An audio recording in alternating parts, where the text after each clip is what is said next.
What is up, everyone? Welcome.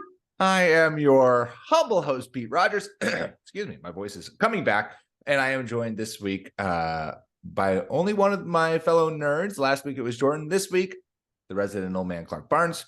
Clark, how you doing today? Doing great, Pete. Delightful. Since you missed last week's episode, and since we haven't gotten to hear from you post NFL draft, how are we feeling about the Texans, Clark? I was expecting them to absolutely blow it. And it appears that they didn't. They're mildly competent now? I mean, yeah, so I can nitpick the moves, but the fan in me who has been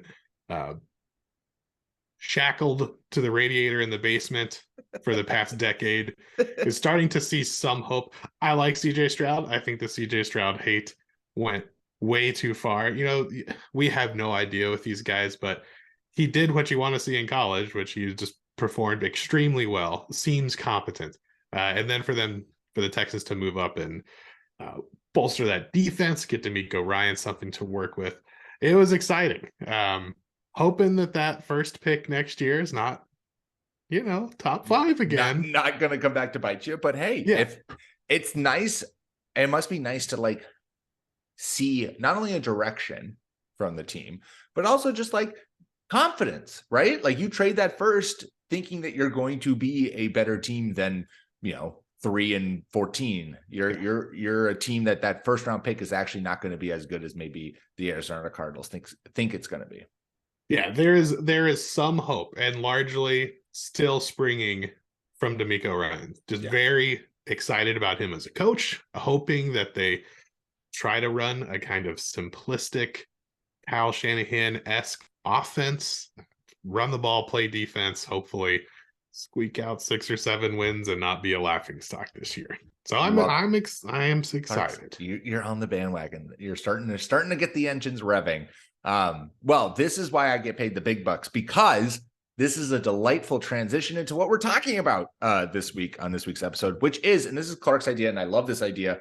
It's not just looking at specific players who might break out or who bounce back in 2023 fantasy football. It's looking at teams and what teams maybe are going to perform better than we anticipate, and how we can take advantage of that from a fantasy standpoint. Last year, like the Jaguars offense was a lot more proficient than people anticipated. You got Christian Kirk at a discount, Trevor Lawrence at a discount, Travis Etienne at a lot of the pieces, Evan Ingram. How can I forget Evan Ingram fantasies? You got a lot of pieces in Jacksonville at a discount because people just don't have high expectations for the Jaguars, and they all put together strong fantasy performances for you. So it's nice to look at individual players, but I like this idea of looking at a team that we think is going to take this offense is going to be better in 2023 than it was in 2022. And because of that, you can probably get a lot of pieces at a discount, or at the very least, it's a team to think about when you're in your draft and you're looking in rounds 6 and 7 and you're like, okay, what team should I be drawing from? So we're going to talk about some guys, some teams that we are excited about. Clark, start us off, since this is your MO. What's a team that you're excited about making a bounce back or a leap in 2023? Yeah, and I really like the Evan Ingram mention there because we kind of thought Etienne was going to be good. We kind of thought Trevor Lawrence is probably going to be okay, but it's those auxiliary or peripheral guys that if you can nail an improving situation, like you said, the kind of mid to late rounds, that's where you take your shots. And this year, not so much mid to late guys at top, but the Browns. I think Deshaun Watson finished with a couple of good games against bad teams. But this is really a projection of, I think Deshaun Watson's still good at football, and he's playing for a Cleveland Browns team that not a lot of huge changes from the team last year that at times looked competent offensively with Jacoby Brissett. Not trying to dog on Jacoby Brissett, but he's a good backup quarterback. With that, Amari Cooper finished as the wide receiver 10 overall, wide receiver 19 in points per game. He played every game. So decent wide receiver. In underdog ADP, he's going off the board at wide receiver 18. I think we're looking at a top 10 season for Amari Cooper here. More touchdowns, more receptions. Really, really excited. Nick Chubb's being drafted as, the RB6. He was the RB6 last year overall, RB8 in PPR points per game. But I think that's right where he should be. And I think it's a screaming value. I think he's not as sexy as some of the guys that are going around him, but just incredibly good at football. Deshaun Watson's going as a QB9. I could get him 2-3 spots higher, probably. But it seems like in these drafts, at least on Underdog, 1 out of 12 people is like me and thinks like, boy, Deshaun Watson lit up the league a couple years ago. I don't think that he's going to Russell Wilson us this year. So I'm excited about the Browns. And then, of course, we have all the other pieces. Elijah Moore, is he going to do something? What's the tight end going to be for the Browns? Deshaun Watson has made some tight ends a lot of money, playing with guys that you haven't really heard of and putting up a lot of touchdowns. So I'm super excited about the Browns. Pete, what do you think? Yeah, I think the Browns is a great call. That feels like to me, because all the talent is there and all the talent performed with Jacoby Brissett, like David Njoku had a couple of stretches last season where he was a top 5 tight end option. It wasn't consistent, but he flashed. How did I forget David Njoku? Yeah, I'm super stoked for him. Yeah. And so that's and then obviously, like you said, Amari Cooper, where Amari Cooper is like a very much a sleeper top 10 wide receiver last year, in the sense that, like, if you look through the list of top 10 wide receivers last year, you'd be like, yeah, this all makes sense. Justin Jefferson, Tyreek Hill, Devontae Adams, Stephon Diggs, AJ Brown, CeeDee Lamb, Jalen Waddle, Amon-Ra St. Brown, and then Amari Cooper. And not to say anything against Amari Cooper, but it feels like he's maybe like a holdover of a previous generation of like elite wide receivers, but he's still performing at an extremely high level. So I love that call. Yeah, this is an offense that, like I said, the pieces all performed with Jacoby Brissett. And if they get 80% of what Deshaun Watson was in Houston, this is a high-powered offense. And Nick Chubb, I know you love Nick Chubb, Clark. I know that he's your boy. Like, there's no Kareem Hunt. Do we see Nick Chubb maybe get a little bit more involved in the passing game? Or at the very least, now there's no real other running back there to like take touches away from him. It could be like an RB1 season for Nick Chubb, where he's like the clear back in fantasy this season. I think it's in the range of outcome. And again, all these guys getting a boost. And I think the biggest boost is just going to be, they're going to score a lot more touchdowns. Yeah. And it's hard to predict touchdowns, of course. But I mean, Cooper and Chubb did this with very minimal touchdown numbers. I mean, 15, 20 more touchdowns this year for that team.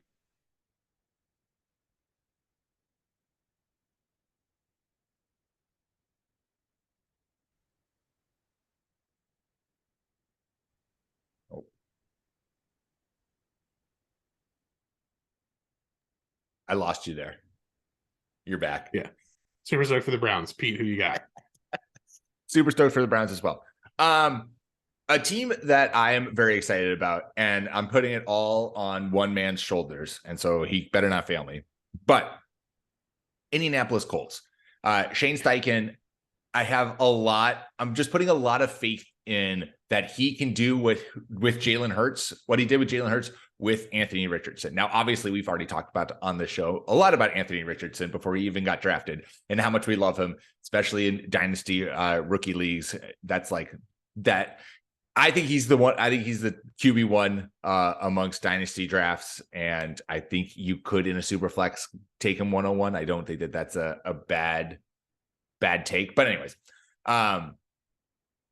so the Colts trusting Shane Steichen to build a similar offense to be able to utilize Anthony Richardson's athleticism like he did with Jalen Hurts. And then also just the rising tide lifts all boats. A smart offensive player, game caller. There are pieces there in Michael Pittman Jr. They went out and drafted Josh Dowds, who I like a lot. And hopefully Paris Campbell. Is Paris Campbell still on the team? No longer. But of course, Alec Pierce. Alec Pierce. Yep. Alec Pierce is there. But I think the guy who you might be able to, and Clark, if you have these ADPs up in front of you, I'd love to know what he's at right now. Jonathan Taylor had just a weird season last year, right? He was the everyone was favorite to be RB1, to be the first overall pick in 2022's fantasy drafts. And he was a disappointment, obviously.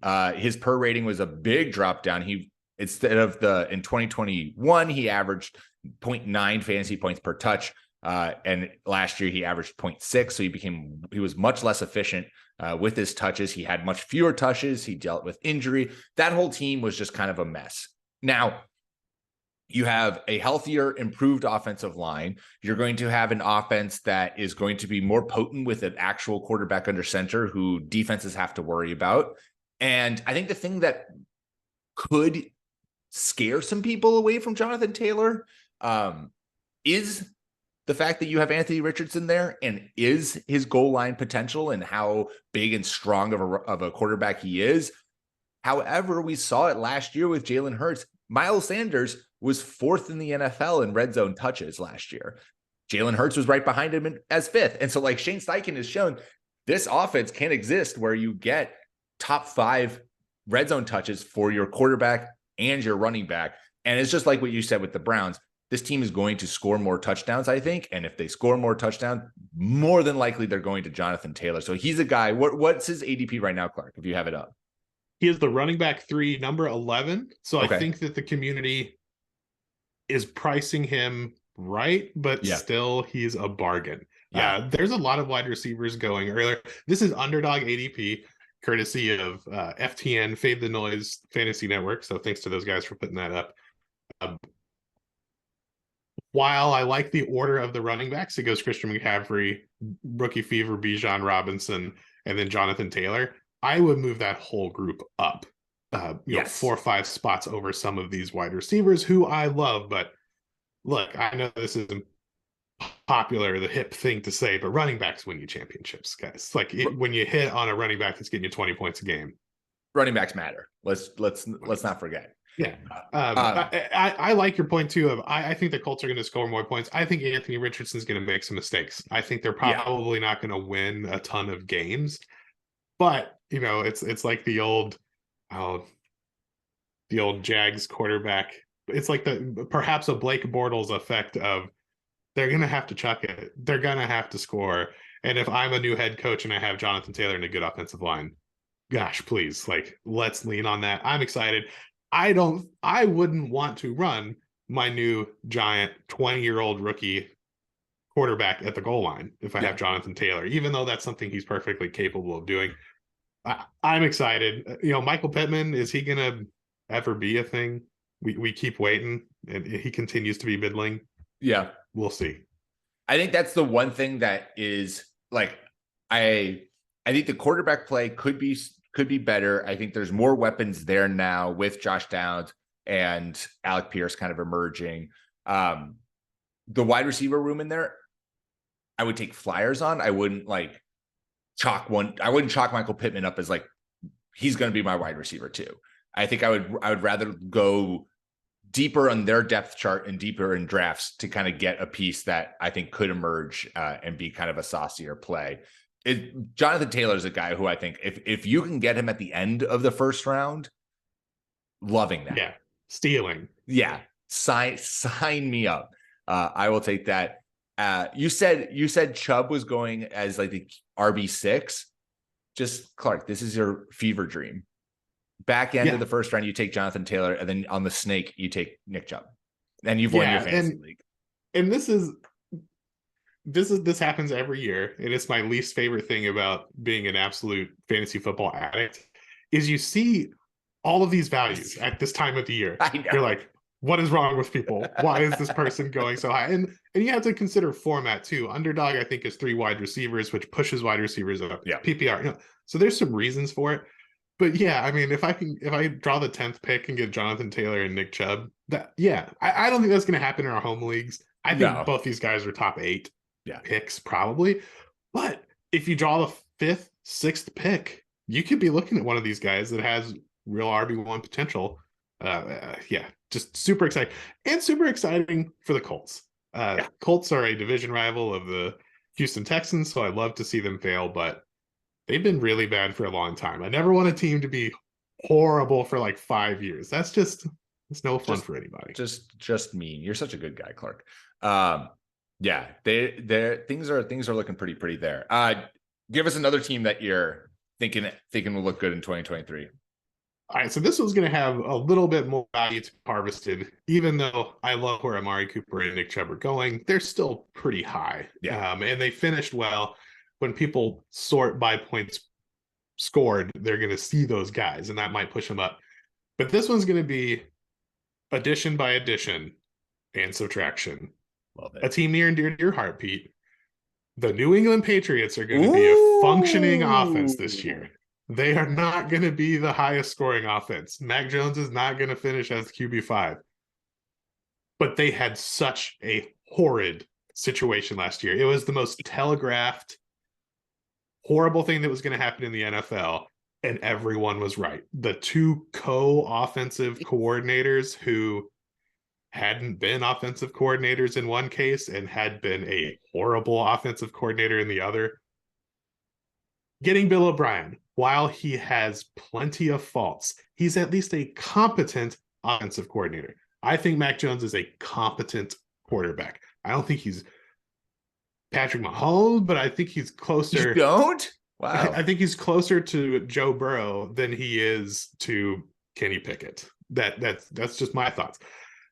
Patriots need a lot of help at wide receiver. They drafted Kayshon Boutte. Probably not worth picking up in redraft, but a guy who flashed in college. And, this argument ends up being wrong a lot, but not all the time. There's no one else there. Juju is going to be the wide receiver 1. I think he's going to be a screaming value this year, just a pedestrian wide receiver 2 that people are going to forget about, and you're going to get for free.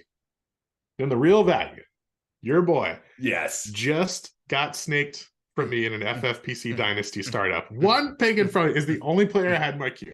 This is the only person I want. I'm bailing on this pick. Finishes the RB7 last year. Finished as the RB11 in points per game PPR. Ramondre Stevenson going as the RB7 right now. And I think that you can squeeze out, or no, he's being drafted as the RB11. I think you can sneak him 2-3 spots higher. Yeah. And I think that you're going to get a lot better value. Again, more touchdowns. More Competent play calling. They're going to be able to move the ball. I'm excited for the Patriots this year. Yeah. Clark, I love your optimism.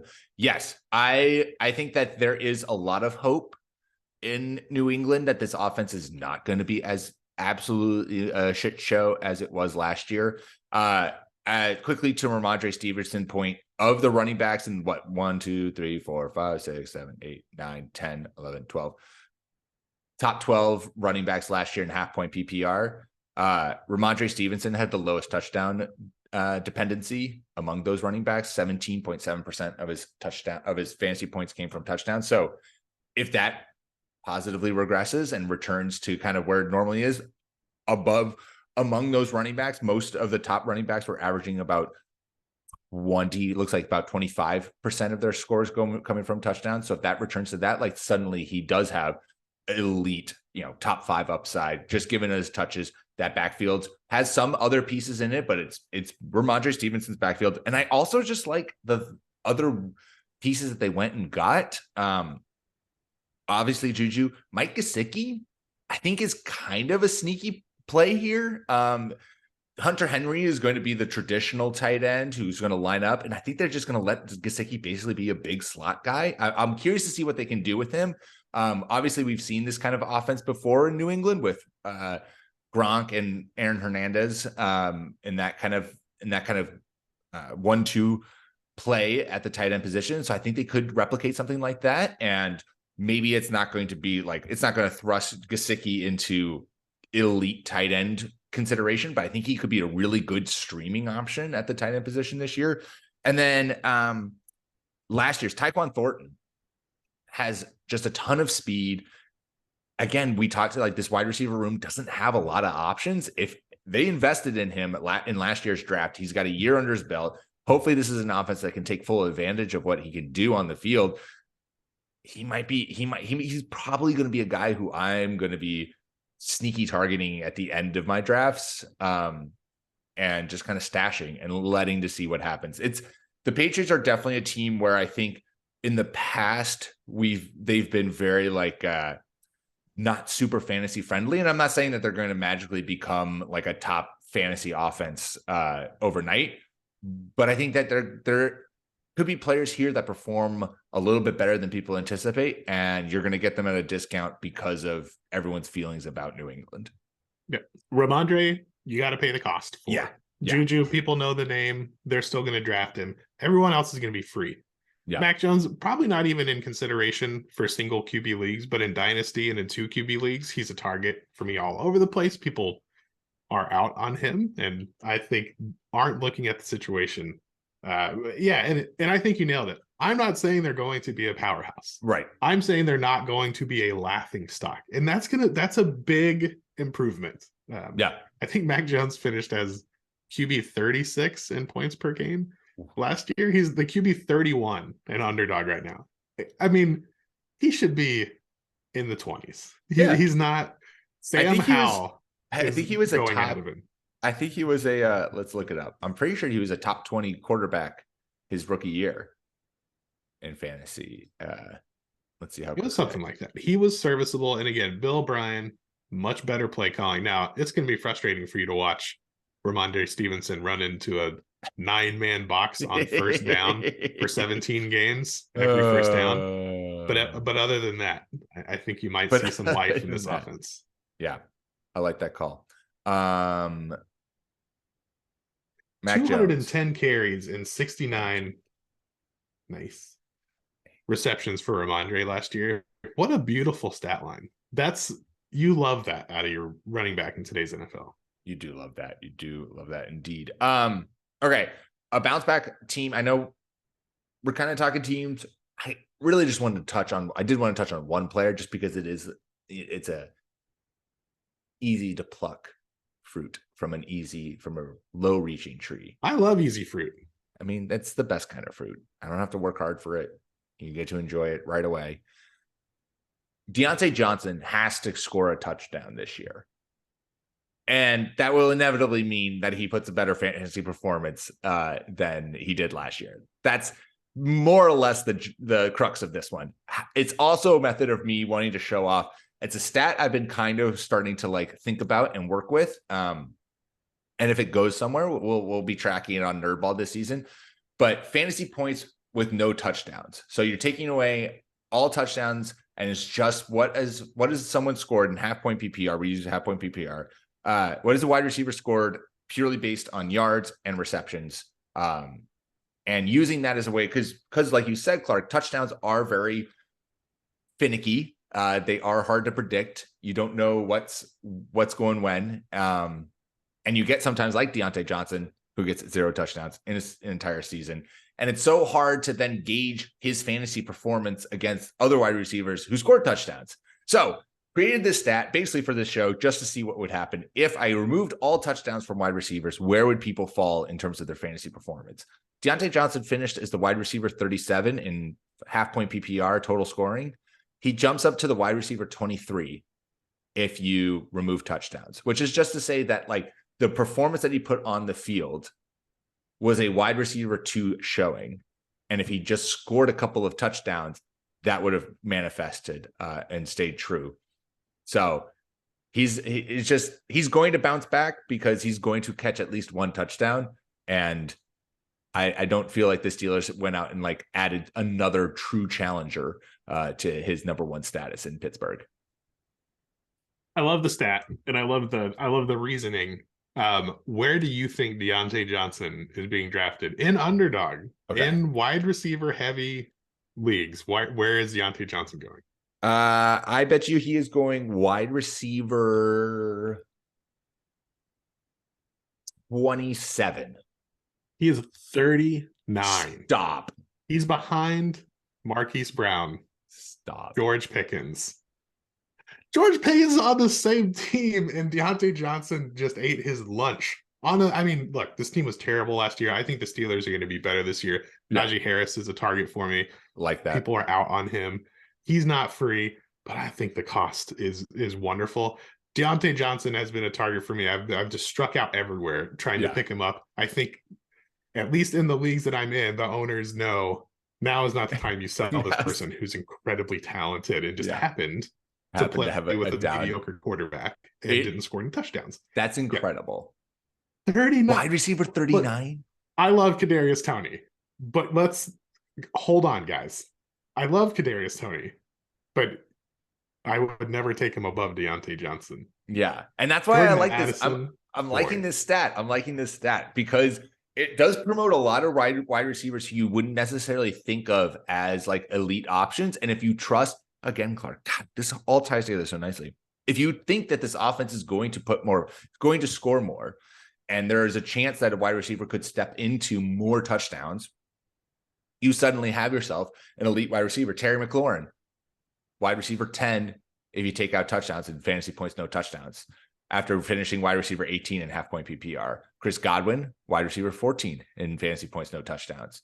Michael Pittman Jr., fantasy wide receiver 18 in fantasy point, no touchdowns. Garrett Wilson, wide receiver 19. Like, there are a lot of guys in that kind of like 20 through 30 range who finished in half-point PPR in that range, who jump up into wide receiver 2 territory if you take out touchdowns. And it just, it makes sense. Touchdowns are 6 points. That's a huge sway in any direction. And so if you think that an offense is going to be able to score more, especially if you think in the case of Deontay Johnson, where it was just a wild fluke that he didn't score a single touchdown.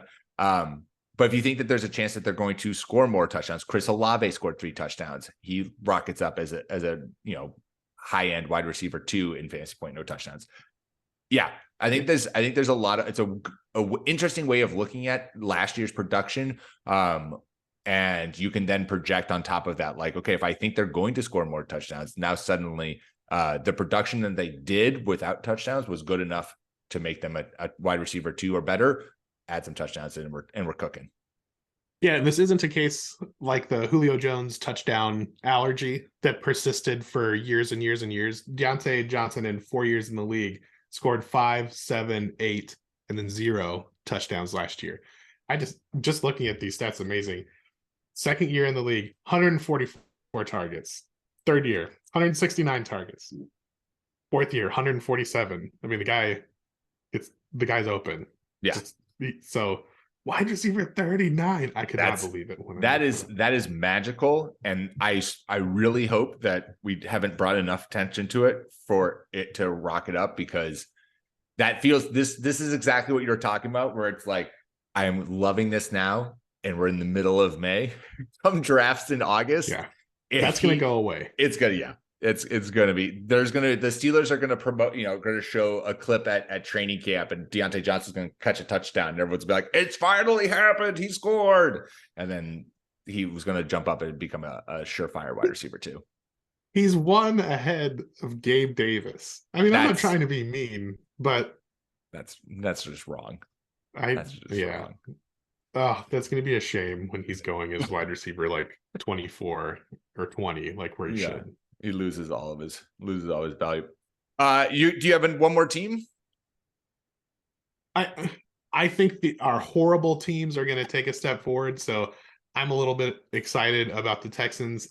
Not any of their wide receivers, but Dameon Pierce probably gets a bump. May score a little bit more. No, I mean, I could go on. It's the time for optimism. I mean, everybody's going to be great.